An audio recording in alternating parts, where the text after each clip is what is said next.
Hello. Naam, uhali gani mtazamaji wa Electronics Repair Class TZ, karibu tena katika kipindi kingine ambapo leo tunaenda kuitizama printer ambayo imekuja na changamoto.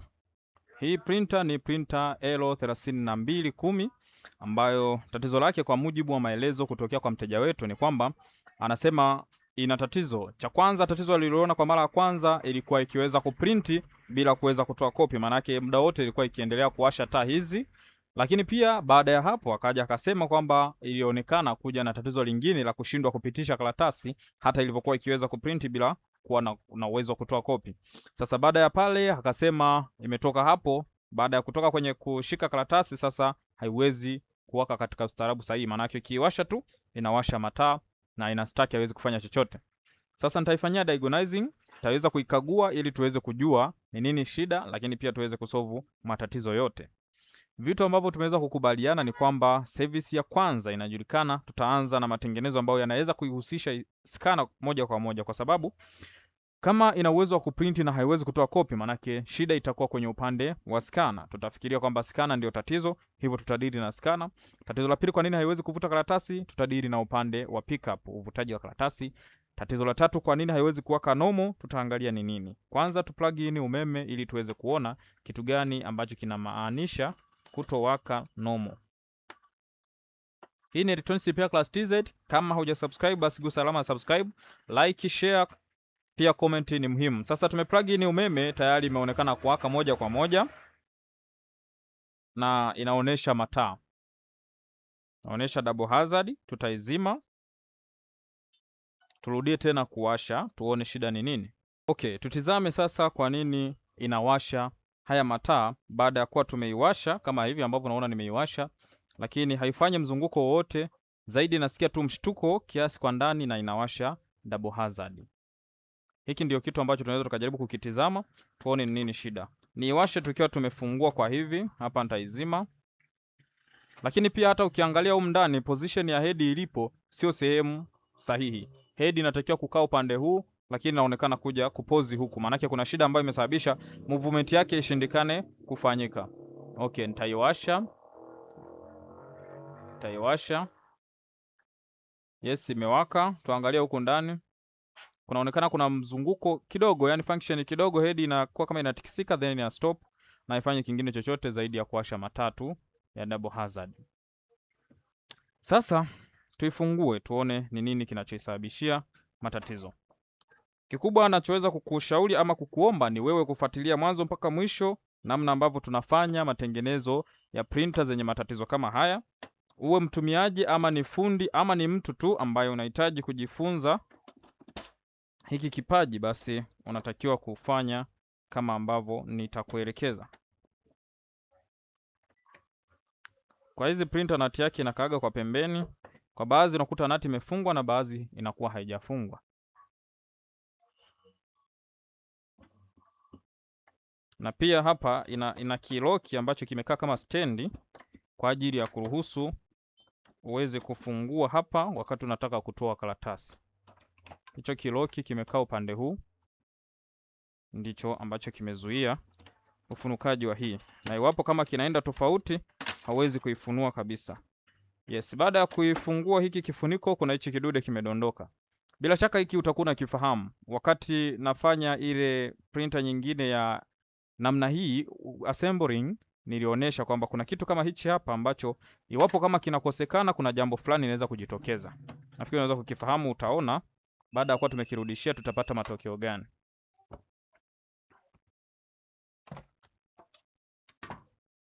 Okay, sasa tumeifungua. Lock yake hii hapa bado imeshikilia, tumeiondoa. Ta disconnect waya zake, waya za hii scanner zinaungwa huku, ta disconnect.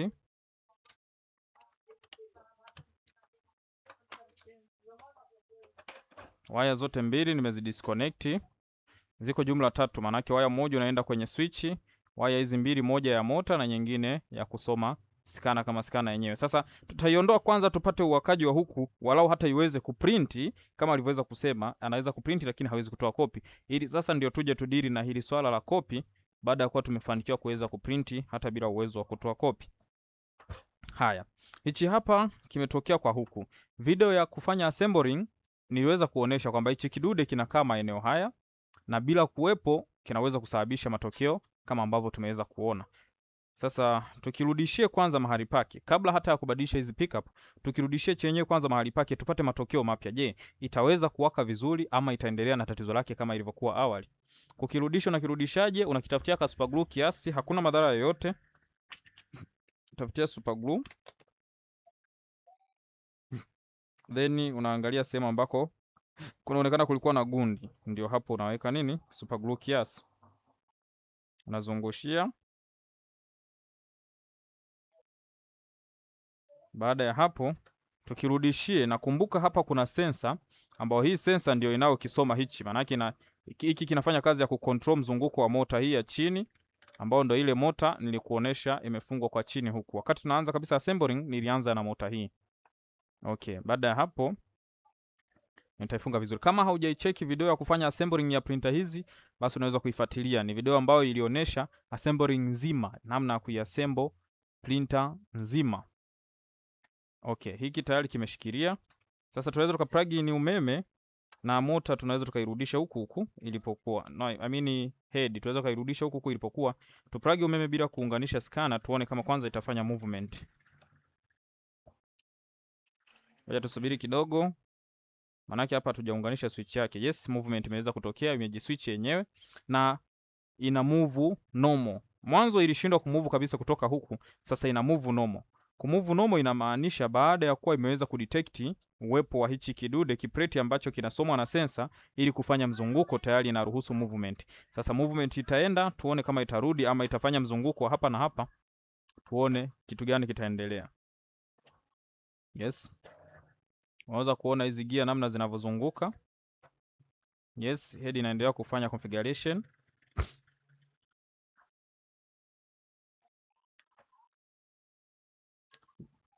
Kwa tuisubiri, wakati huo natafuta karatasi ili tuweze kutesti baada ya kuwa nimeona imemaliza ama imepause. Karatasi hii hapa. Nataka kuprint bila kuweka scanner. Kwa mujibu wa maelezo yake anasema alikuwa na uwezo wa kuprint. Alikuwa na uwezo wa kuprint japokuwa ilikuwa haina uwezo wa kutoa copy, ila kuprint alikuwa anaweza kuprint. Sasa nataka kufanya hicho kitu kwamba ni print nione kama kweli alikuwa na uwezo wa kuprint bila kuweza kutoa copy.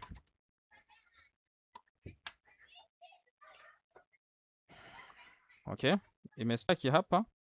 Sioni movement nyingine yoyote. Na hata kwa kusikiliza sisikii chochote kinachoendelea. Ngoja tuendelee kusubiri. Kwa kuwa hatujaweka mataa, yani hatujaweka scanner ili kuweza kuangalia taa, hatuwezi kujua kinachofanyika. Kwa tusubiri kidogo. Waya wa kuprintia nimeuconnect. Sioni movement yoyote na inaonekana kama imestuck. Inaonekana kama imestuck. Nafikiri nizime niweke scanner ili niweze kuona taa zitasemaje, uoneshaji wa taa zake. Waya nitakao connect ni mmoja tu wa upande wa nini, lakini itapendeza kama tukiconnect zote ili tuweze kuona na scanner inafanyaje. Ya, hizi waya unaziconnect huku ambako umezi disconnect kila moja mahali pake. Nataka kuziconnect zote ili niweze kuona scanner itakachokifanya baadaye ni nini.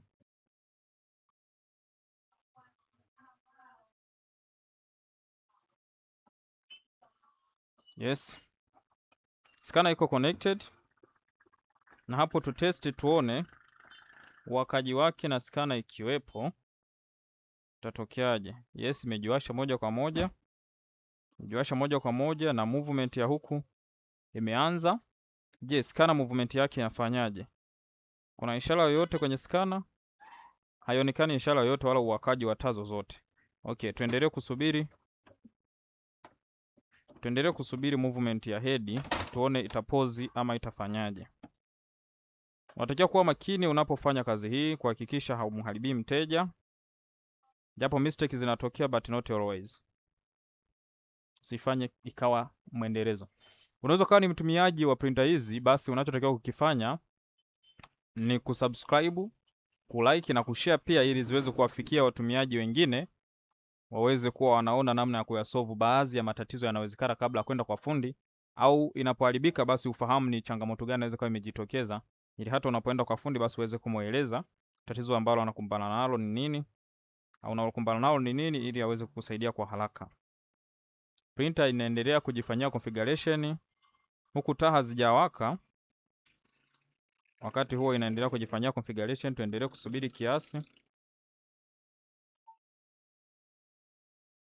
Tukicheki taa, bado taa hazijawaka na head imekaa kama imepause, maana yake inaendelea kufanya ukaguzi.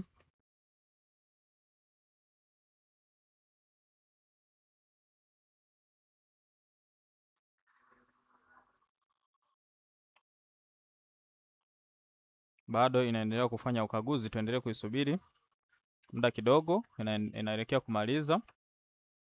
Huku ndani movement imetulia, na hii yote ni baada ya kuwa tumefunga nini? Tumefunga kick plate cha sensor ambacho kinadetectiwa na movement ya mota ya chini. Kwa hivyo kumbe tunaweza kuwa tumelimaliza tatizo la kwanza, lile la uwakaji wa taa moja kwa moja pale unapoiwasha tu tayari inawasha taa, basi tunaweza kuwa tumelisolve. Sasa tutabaki na uwakaji wa taa ambazo hizo taa zitatokana na nini? Na kutofanya kazi kwa nini? Kwa scanner. Lakini cha kwanza haiwezi kufanya kazi kwa scanner, ila tuone inaweza kuprint. Kwa kuwa maelezo kutoka kwa mteja wetu anasema ilikuwa ina print hata ikiwa imewasha hayo mataa na kila kitu kilikuwa kinaenda sawa. Japo baadaye akasema ilianza kustaki tena karatasi. Maana kina print lakini karatasi zinakwama, haiwezi kuendelea. Hiyo yote tunatakiwa kuitizama. Mwanzo unaweza kufikiria kwamba kwa nini iliwasha taa na hatukuweza kutesti. Hatukuweza kutesti kwa sababu movement ya head haikuwepo. Yaani mzunguko wa head, kwamba head iweze kuja kutembea kupozi huku, haukuwepo. Iwapo kama ingeweza kuwasha taa lakini inafanya movement, pengine tungetest kuona kwamba kama tatizo hilo lipo, basi tusolve lingine ambalo linahusika. Okay, tunaendelea kusubiri. Tunaendelea kusubiri wakati inajifanyia configuration. Na nawaza kwa nini inachelewa sana kiwango hichi, lakini ngoja tuipe muda tuone itakapomaliza itafanya kitu gani. Wakati huo mimi nitaunganisha waya wa kuprintia kwenye kompyuta ili itakapomaliza basi niweze kuprint tayari.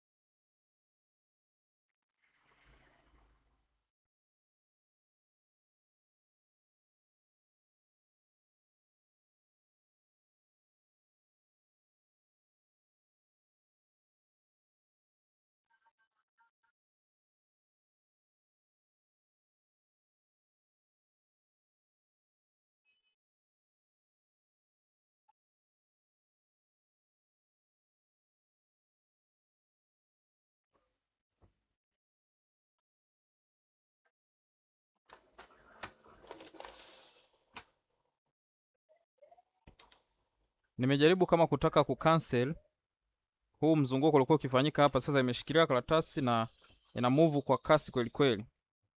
Baada hapo imerudi nyuma. Baada ya kurudi nyuma imetulia. Taiondoa karatasi. Baada ya kuiondoa karatasi niweke kwa namna nyingine, kwa kuwa inaonekana kupause na haijawasha mataa tena.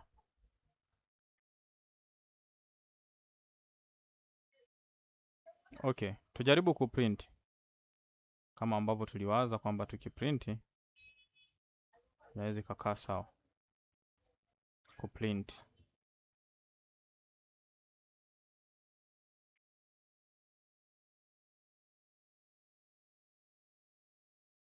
Yes. Document ninayotaka kuiprint ni hii hapa. Hii ndio document ambayo nataka kuiprint. Hapo kwamba unaweza kuiona. Sasa nitaiprint kupitia Epson 3210. Huku inasoma ni Epson 3210. Yes. Okay, sasa tutaiprint. Weke karatasi. Ya, karatasi tayari. Click print. Yes, imeenda kuprint. turudi kwenye deski kamera, tuone huku kwa movement yoyote haja detect. Tujaribu kuona kama kwenye software ya kuprintia kuna sehemu imestaki.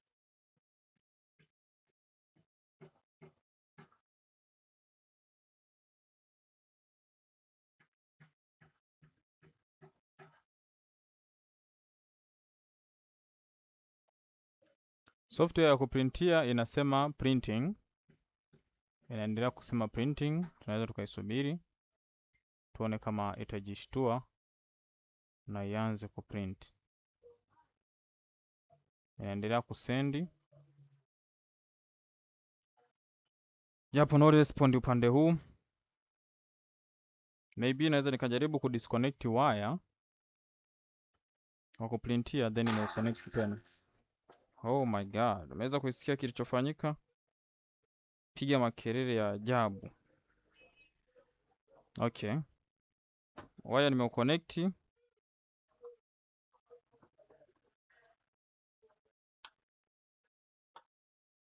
na ni kama nikiudisconnect kuna kitu kinatokea. Then disconnect nione. Nimedisconnect. Angalia movement ya head, imewasha mataa. Movement ya head imefanyika lakini ikawasha mataa. Hapo ndio tunakuja kugundua kwamba kumbe huku upande wa uvutaji wa karatasi kuna tatizo kwenye upande wa uvutaji wa karatasi. Sasa ni dili na upande huo wa uvutaji wa karatasi. Sasa tuone tukishabadilisha hizo pickup kutatokea mabadiliko gani. Kwa kuwa wakaji na movement yake unaonekana viko sawa, tunaweza kadiri na hilo swala nalo sasa la uvutaji wa karatasi. Tuone, je, tutakuwa tumeritibu tatizo ama tutabaki tena na tatizo lingine. Cha kwanza hapa tunapambania kuhakikisha tunatibu tatizo kwanza la uvutaji wa karatasi na wakaji wake, ambao wakaji wake utakuwa uko normal. Baada ya kufanikiwa hapo, basi ndio tunakuja sasa kwenye swala lingine sasa ambalo ni la scanner. Hiyo scanner tuweze kuitizama nayo kwamba kwa nini ana uwezo wa kutoa printing, anaweza kuprinti lakini akijaribu kuskani hawezi kufanikiwa, au akijaribu kuprinti hawezi kufanikiwa. Upande wa pickup tutafungua kuanzia hapa kama ilivyo kawaida ama kama ilivyo siku zote. Kwa wale waliotizama video ya kufanya assembling ya hii printer ama printer ya namna hii, basi nafikiri sio vigeni kwenu ufunguaji wake, kwa sababu ufungaji wake wote tuliufanya mwanzo mpaka mwisho bila kukwepesha kipande hata kimoja. Kwa wale ambao hawajafanikiwa kuitazama, basi mnaruhusiwa kwenda kuitizama video ya kufanya assembling. Pickup ndio hizi ndio pickup. Kwa hiyo tutaziondoa, tutaondoa hii ya juu, tutaondoa ya juu. Head nitaimove upande huu. Pickup ya chini imefungwa. Pickup ya chini ni haka hapa. Haka ndio ka pickup ka chini. Kamefungwa na nini? Kamefungwa na spring moja ndogo. Nako unakafungulia upande gani? Unakafungulia kwa nyuma. I think humu kunaweza ukawa na wino mchafu. Naweza kaiondoa tenki kwanza ili tusimwage wino mchafu humu ndani. Hili ni tenki. Tenki la wino mchafu hili tuliondoe kwanza, tusimwage viwino humu ndani, ili niweze kugeuza ni kuoneshe sehemu ambako ipo hiyo nini, hii pickup ndogo. Pickup ndogo iko huku. Hii ndio pickup ndogo, manake nikibonyeza kutokea huku ndani inainuka kwa huku. Kwa hiyo unaivuta kwa hivi. Yes, kisha ivuta basi hapo umeiondoa, umefanikiwa kuiondoa vizuri. Na sasa tuna uwezo wa kubadilisha hii pickup rubber na hii pickup rubber nyingine kubwa ya juu. Zote hizi tuzibadilishe tupate matokeo mapya, yatakuwa ni yapi. Kingine, ukiwa na blower basi itapendeza sana kwamba una uwezo wa kuisafisha printer kidogo walau, ili ufanyie kazi sehemu ambao inakaa usafi kiasi fulani. Lakini pia hiyo inaweza kukujengea hali ya kuaminika zaidi na kupendwa na wateja wako, kwa sababu una uwezo wa kufanya vitu vya ziada ambavyo unavifanya kama offer. Yes, taipuliza kiasi.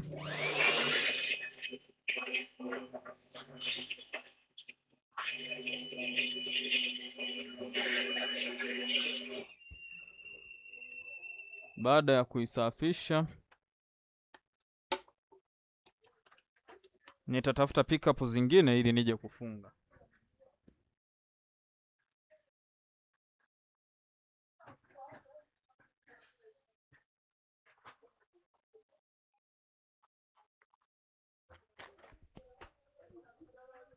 Pickup zingine ndio hizi. Pickup zipo nyingi sana za kutosha. Kama ni mteja unahitaji kupata pickup, basi karibu, utazipata kwa haraka sana. Kikubwa chukua mawasiliano yangu kwenye bio ya YouTube channel yangu. Kwa hivyo tuibadilishe pickup. Baada ya kuzibadilisha hizi pickup, tuone matokeo yake mapya ni yapi ambayo yatajitokeza.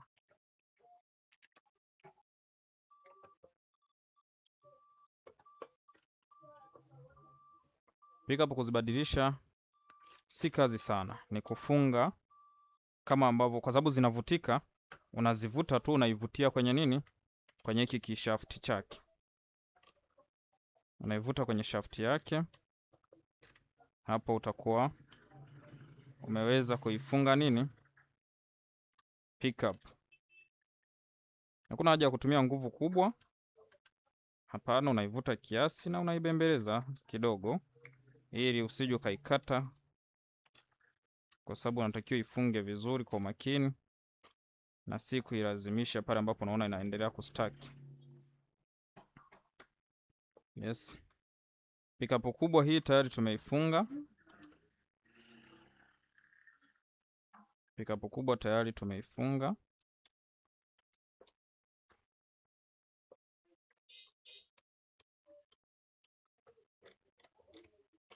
Yes, imekaa stable. Hii ni pickup kubwa tayari tumeifunga. Sasa tutakuja kwenye pickup rubber nyingine ndogo hii. Hapa ndio tunatakiwa nako tuje tukafunge kwenye hii pickup rubber nyenzake, tuiondoe tuweke nyingine. Kuzifunga hazihitaji teknolojia kubwa ama ujuzi mkubwa sana, hapana. Ni namna tu ambavyo unaweza kupata ujasiri wa kuifunga. Naendelea tena kusisitiza kwa yule ambaye ni fundi simu anayesema hawezi kujifunza masuala ya kutengeneza printer ama kompyuta ama kifaa kingine chochote zaidi ya simu, anajipoteza ama anajidanganya mwenyewe, kwa sababu teknolojia zinaendelea kubadilika na matumizi ama mahitaji ya vitu kama hivi yanaendelea kuongezeka pia. Kwa hiyo unahitaji kujifunza vitu tofauti tofauti. Naendelea kukukumbusha Electronics Repair Class TZ, mtu mmoja ndiye huyo anayefanya kazi zote. Haya, kuna mafuta haya ambayo huwa napenda kuyatumia. Napenda kuyatumia wakati nawekea nini? Hizi pickup ama napoweka vilainisho sehemu zozote ambazo zinahitaji mzunguko wake uende clear. Kwenye pickup hii ndogo inahitaji uwekee mafuta kidogo kwa ajili ya kusaidia ulainishaji wake wa kuirudisha ama kuiweka mahali pake inapotakiwa kukaa. Si vingi sana, kwa sababu ukiviweka vingi sana vikavujia kwa nje ni tatizo. Ndio maana unaona nimeweka kwa ndani humu, ili ni wakati wa kuipachika isiniletee ugumu. Inaweza kuslide kwa haraka zaidi na haihitaji kutumia nguvu kubwa sana kuiweka. Ni kwa ajili ya hii pickup ndogo tu. Pickup kubwa hiyo haihitaji mafuta. Hii ndogo ndio inahitaji mafuta kwa sababu ni ngumu sana namna ya kuiweka. Lakini kama umewekea mafuta inapita kwa urahisi zaidi na ni haraka sana. Sawa, kuna springi iko hapa. Hii springi inakaa kwenye nini? Kwenye pickup ndogo hii kutengeneza timing ya uvutaji wake wa karatasi. Hii spring lazima uiachanishe kidogo. Uiachanishe kidogo iweze kupeana nafasi, isikae imeng'ang'aniana. Kama imeng'ang'aniana, uvutaji wake wa karatasi unaweza kuwa wa shida. Hivyo ukajikuta umebadilisha spare, lakini bado unakutana na tatizo la kufanania ama lile. Kwa hiyo lazima nayo pia udiri nayo hii springi. Na unatakiwa wekea mafuta kidogo, ambao mafuta yake yenyewe kuiwekea ni grease. Ka grease kadogo tu kwa ajili ya kuhakikisha utakapofanya mzunguko wake haikwami. Naam, baada ya hapo tunaweza tukaifix sasa hii spring mahali pake. Tutatest movement iko sawa. tunakuja kuirudishia sehemu ambako inakaa.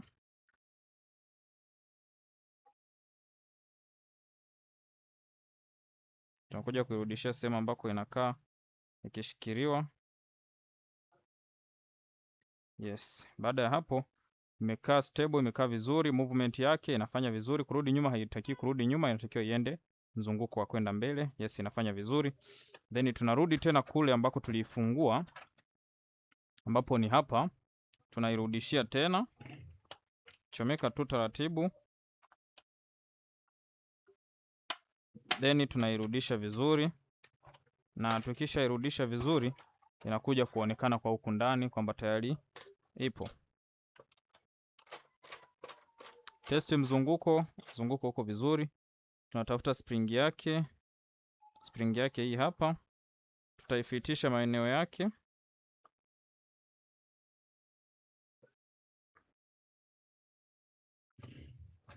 Oh, imedondoka.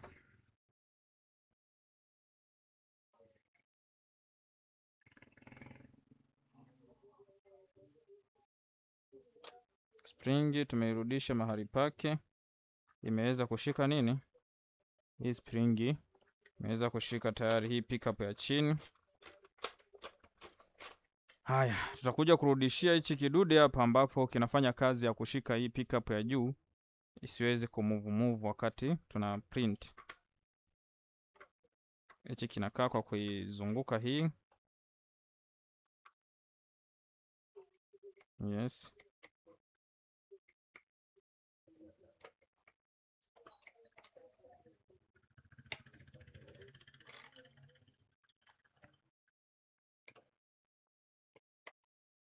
Baada ya hapo, baada ya kukipachika mahali pake, kiko stable, kiko vizuri. Kingine kinachofuata ni hiki tray cha kubeba karatasi ambacho kinakaa na springi zake mbili, zinakaa kwa nyuma. Hichi springi zake zinakaa humu, moja hapa nyingine hapa, ambazo hizo springi ndio zinakuja kukaa huku. Nafikiri kwa wale wote ambao waliangalia ile video, naendelea kusisitiza ama kukurudisha nyuma, ni kwamba lazima uliona namna ambavyo wakati na vifunga vitu vyote hivi, namna nilivyoweza kuvifunga. Springi niweka mahali pake. Yes.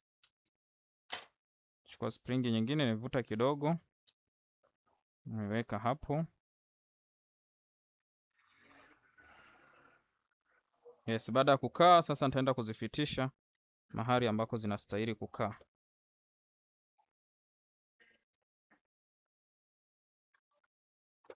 Baada ya kuzifitisha nitachomeka hapa. Nitakuja kuimalizia kuichomeka kwa huku. Tayari pickup itakuwa imekaa tray yake vizuri. Kwa hivyo itakapokuwa ikitaka kupick, itapiki huku ikiwa inaweza kufanya movement nzuri ya kukiinamisha na kukirudisha. Sawa, sasa kingine naweza kukagua kwamba mwanzo wakati nimeibonyeza kama button ya kucancel ile, ilionekana kuvuta karatasi na kustaki. Kuna kitu nimeweza kukichungulia kwa huku nikakiona, nikasema hiki pia kinaweza kuzuia. Naona jamaa alikula mahindi akajisahau, mwisho wa siku kadondoshia punje moja humo, ambayo inaweza kuwa ni chanzo kikubwa sana cha kuzuia karatasi pia zisipite. Kwa hivyo tunaweza tukasema tumefanikiwa kufunga pickup. Sasa baada ya kufunga pickup tuweke tena scanner, then tuone tukiwasha itafanya kitu gani wakati ambapo tutaikomandi ivute karatasi na kuprint. Je, itaprint, itakuwa imerudi kwenye system yake ya awali kwamba inaweza kuprint bila kutoa copy, ama itafanya vitu vyote ambavyo ilikuwa imeshindwa kuvifanya hata kabla haijaharibika, zaidi. Haya, umeme plugged in, starting. Sija connect power huku kwenye extension. Now connected, starting. Yes, ime start. Kwanza tucheck movement ya scanner. Scanner movement no detection, haidetect chochote, haifanyi chochote, haifanyi movement yote, haiwashi taa, haifanyi chochote. Okay. Naam, sasa tuangalie movement ya nini? Movement ya head. Head inafanya movement yake kama ilivyo normal.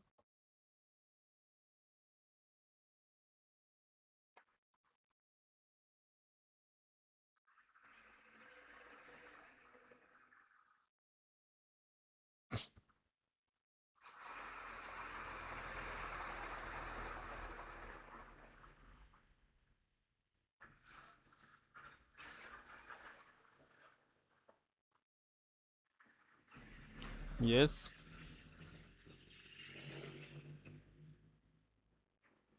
Mzunguko wake unazunguka ili iweze kukamilisha. Oh, nabidi niwekee tenki la wino mchafu ili ikifanya deep cleaning simwage mawino. Yes, nimeifitisha mahali pake vizuri. Huku inaonekana kupause kwamba inasubiri kazi. Ngoja nipe kazi. Kwa kawaida itakiwa iwashe mataa baada ya kuona detection ya nini ya scanner haiko sawa. Sasa kama haiwezi kuleta hiyo kitu, tunaweza tukasema ngoja tuipe kazi tuone kama itafanya kazi bila kuonesha detection yoyote kama hiyo. Okay, kuna kazi tayari ambao nilikuwa nimesha iprint kwenye kompyuta. Kwa hiyo iko ina sense kutaka kuprint hiyo. Ngoja tusubiri tuone. Japo wakati na stack hapa inasema imepause, head inaonekana kusimama upande ambao sio wa kwake. Kwa hiyo naweza nikajaribu kama kucancel. Baada ya kucancel naona movement ya head. Inaonekana kuvuta karatasi na kufanya uandishi. Japo uandishi wake ni hafifu. Kumbe sasa tumeweza kuprint document ambayo inatokea kwenye kompyuta kuja kwenye nini, kwenye printer.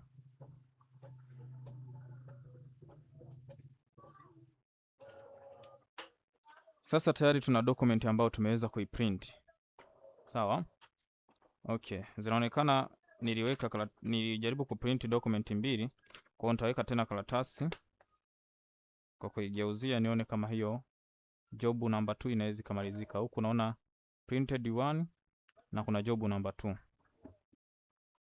Lakini haionyeshi kuprint. Nijaribu tena kubonyeza button ya kucancel. Nimebonyeza button ya kucancel. Inaonekana kufanya movement huku ndani. Then imepause. Hakuna chochote kinachoendelea. Nijaribu tena kuibonyeza. Movement inafanyika. Imestop. Okay. Naona hakuna kazi nyingine ambayo ilikuwa inaendelea. Nijaribu kuprint tena tuone.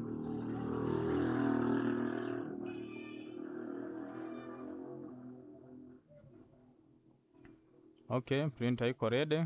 Printing. Yes. Document imeenda. Still huko haifanyi chochote. Haina mtikisiko wowote. Tujaribu. Wow, sasa imeweza kujielewa. Tayari imeweza kuvuta karatasi yenyewe kama yenyewe. Okay. Na inajaribu kuprint. Japo uandishi wake ni wa mkato. Na hilo ni swala la kudiri nalo kwenye upande wa head. Kwa maana kuivutia upepo kwenye ink damper zake. Nafikiri unaweza kukumbuka ink damper ziko humu na tunazivutia upepo kwa namna gani. Uandishi wake namna ilivyoandika unaweza kuona imeandika uandishi wa kukatakata sana. Ni vitu ambavyo huwezi hata kuvielewa uandishi wake ulivyotokea. Kwa hivyo tunaweza kusema kwamba tumeweza kuprint bila kutoa copy. Sasa tujaribu kubonyeza button ya kutoa copy. Button ya kutoa copy. No detection, no movement. Button ya kutoa copy. Button ya pili, no detection, no movement. Button ya kucancel ina detect. Lakini hizi button za kutoa copy hazifanyi chochote. Swali la kujiuliza. Kwa nini wakati tunaiwasha haiwezi kuwasha hata taa za kuonesha kwamba scanner ina tatizo? Jaribio ambalo nitalifanya ni kutafuta scanner nyingine ya printer kama hii, niifunge hapa, then niweze kutest nione kitatokea nini ambapo nitakuwa nimeifunga hiyo nini? Hiyo scanner nyingine. Kuna printer nyingine ninayo, ngoja nichukue scanner.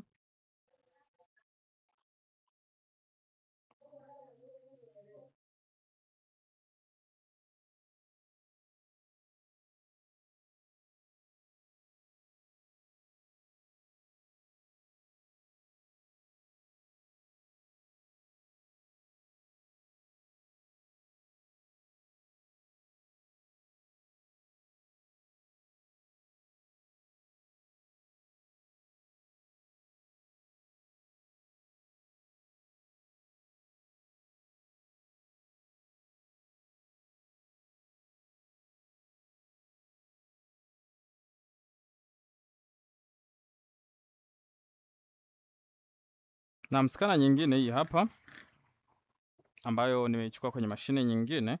Nataka niifunge hapo nipate majibu kitatokea nini baada ya kuwa nimeifunga scanner nyingine.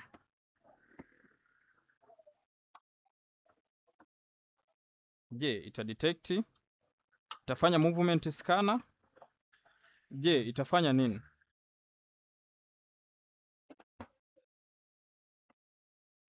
Okay. Scanner nyingine tuiconnect nayo pia, ili kujiridhisha tunapoenda kupambana na hiyo scanner, basi tatizo lake tujue kabisa moja kwa moja hilo tatizo ni nini na tunalisolve.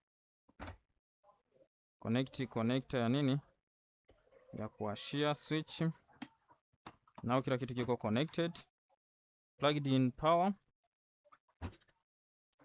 Imewaka moja kwa moja. Niifungue kuona movement ya nini ya scanner.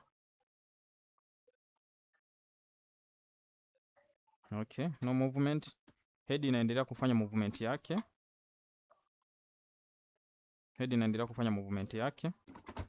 Lakini pamoja na kufunga scanner nyingine, bado sioni movement yoyote inaweza kujitokeza huku.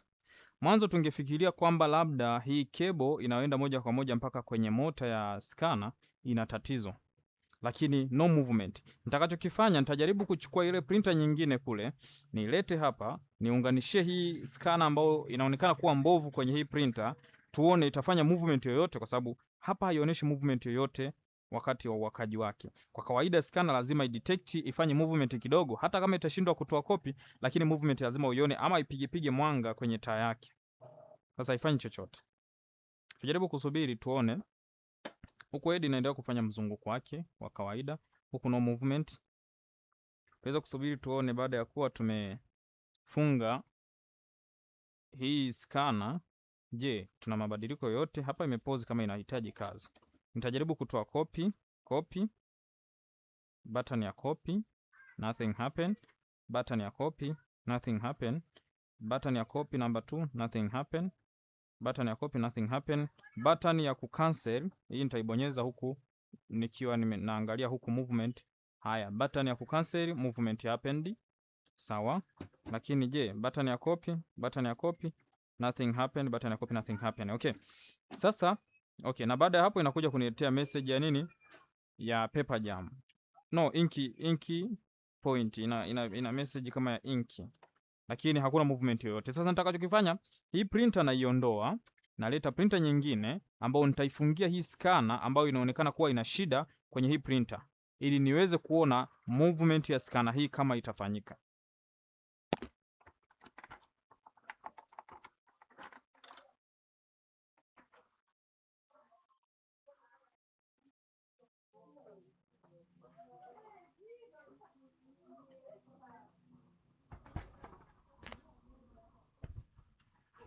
Okay, sasa printer nyingine ndo hii ambayo nimeichukulia scanner nikaja kuitestia kwenye printer ambayo ilionekana kuwa na tatizo la kutokuwa na movement ya scanner. Kwa hiyo sasa nitachukua hii scanner ambayo ndio yenyewe inaonekana haina movement kabisa ili nije kujihakikishia kwamba je, ni kweli hii scanner ina tatizo ama tatizo liko kwenye nini?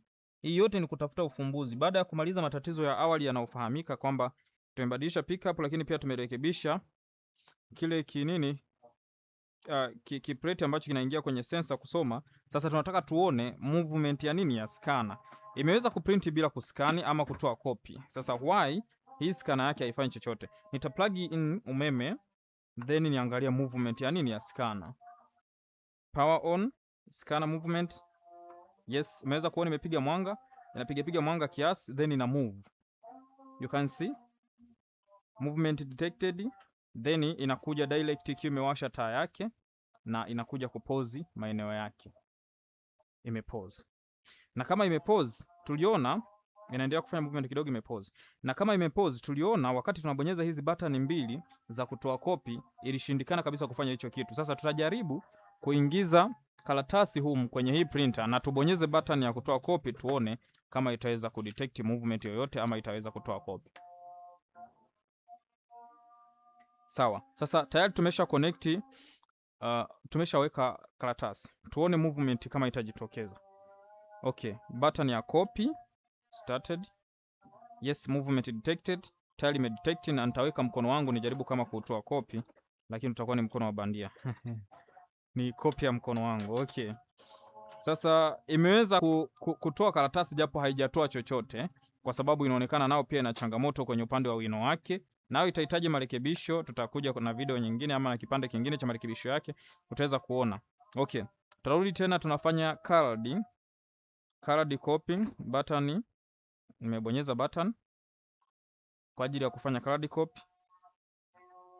Button kwa ajili ya kufanya colored copy inafanya movement, na movement nitaiwekea mkono, japo karatasi inaonekana kustaki huko. Shwari kakwema. Fresh, karibu. Pambana na hiyo. Tunapambana na hii Epson. Hamna. Karibu. Kuna mashine moja mimi nimetengeneza vizuri tu. Au kunaendelea na online. Alright, okay. Electronics Repair Class TZ, nafikiri unaweza kuwa umejifunza kitu kwamba baada ya kuwa tumeweza kufanya movement ya scanner kutoka kwenye printer nyingine ambayo ilionekana kuwa na tatizo la kutoweza kufanya movement kabisa kwenye hii scanner. Sasa scanner hii inafanya movement kwenye printer nyingine. Hivyo tunaweza kupata jibu ni kwamba ile scanner kule ama ile printer kule tayari na tatizo la kuwa na kadi yenye shida. Kwa hiyo kumbe tatizo liko kwenye kadi lakini halipo kwenye scanner. Maana scanner yake hii imeonekana kufanya kazi kwenye printer nyingine na kadi yake ni hii hapa. Kwa hiyo kumbe ile printer itatakiwa kubadilishwa kadi yake ni hii. Itatakiwa kubadilishwa kadi ili iweze kufanya movement vizuri. Hope kwamba utakuwa umejifunza vizuri. Electronics Repair Class TZ, tunakupenda, tunahitaji tupate wote elimu ambayo itakuwa iko sawa ama inaelekeana. Kama hujasubscribe basi unaweza kusubscribe, lakini pia like, comment ni nzuri zaidi. Electronics Repair Class TZ, we are for you. Thank you.